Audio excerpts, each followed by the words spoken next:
Manda 12 yillik dog' bo'lgan.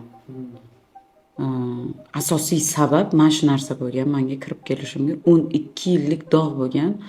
U dog'ni men o'zim davolaganman. Kosmetologlarga borganman, Moskvada qolmagan, Turkiyada qolmagan, har xil protseduralar olganman, lekin ular menda ketgan, vaqtinchalik ketgan, yana qaytalanavergan.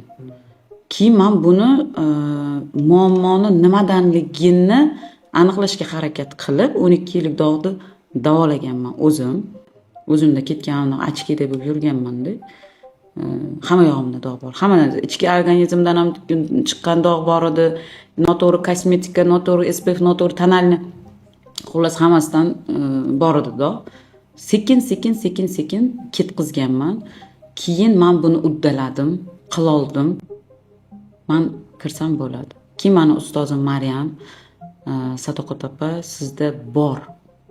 Sizga nimadir bor-da, qiling, sizdan yaxshi chiqadi. Siz ayollik yordam berib bilasiz deb, yo'q, qo'ying, qilolmasam kerak deganman. Keyin kirib ketganman.